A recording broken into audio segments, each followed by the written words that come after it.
PM Modi, Rahul Gandhi અને ગૃહમંત્રી શાહની મહત્વની બેઠક. આગામી સીઈસી મુદ્દે થઈ ચર્ચા. ભારતના મુખ્ય ચૂંટણી કમિશનર 18મી ફેબ્રુઆરીએ નિવૃત્ત થઈ રહ્યા છે. એવામાં નવા ચૂંટણી કમિશનરની નિયુક્તિ માટેની કવાયત શરૂ થઈ રહી છે. આજે વડાપ્રધાન નરેન્દ્ર મોદીએ આ મુદ્દે બેઠક કરી હતી. બેઠકમાં લોકસભામાં વિપક્ષ નેતા રાહુલ ગાંધી અને કેન્દ્રીય ગૃહમંત્રી અમિત શાહ સામેલ થયા હતા. એક તરફ જ્યારે રાહુલ ગાંધી બેઠકમાં સામેલ હતા, ત્યાં બીજી તરફ આજ મુદ્દે કોંગ્રેસે સુપ્રીમ કોર્ટમાં એક અરજી દાખલ કરી હતી.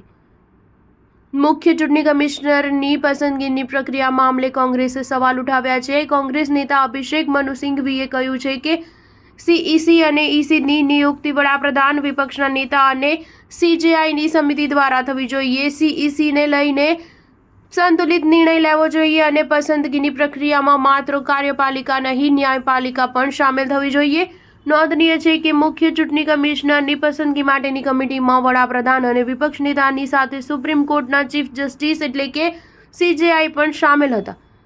જો કે કેન્દ્ર સરકારે આ મુદ્દે નવો કાયદો લઈને આવી અને તેમાંથી સીજેઆઈને હટાવી દેવામાં આવ્યા. નવા કાયદા પ્રમાણે પહેલા કાયદા મંત્રીની અધ્યક્ષતામાં એક કમિટી પંચ ઉમેદવારોના નામની યાદી જાહેરાત કરશે. પછી આ યાદી વડાપ્રધાન, વિપક્ષના નેતા તથા વડાપ્રધાન દ્વારા પસંદ કરાયેલા કોઈ પણ એક કેબિનેટ મંત્રીની કમિટી સમક્ષ મૂકવામાં આવશે અને આ 3 નેતાઓ એક નામ પર મહોર લગાવશે. આમાં આ વખતે કમિટીમાં વડાપ્રધાન મોદી, વિપક્ષ નેતા રાહુલ ગાંધી અને ગૃહમંત્રી અમિત શાહની કમિટી બની છે અને આ 3 નેતાઓ બેઠકમાં સામેલ હતા. મુખ્ય ચૂંટણી કમિશનરની પસંદગીનો મુદ્દો રાહુલ ગાંધીએ સંસદમાં ઉઠાવ્યો હતો. તેમણે સવાલ કર્યો હતો કે નિયમો બદલી નાખવામાં આવ્યા. અગાઉ ચૂંટણી કમિશનરની પસંદગીમાં વડાપ્રધાન, વિપક્ષ નેતા અને સીજેઆઈ 3 સામેલ હતા. સીજેઆઈને કમિટીમાંથી શા માટે હટાવી દેવામાં આવ્યા?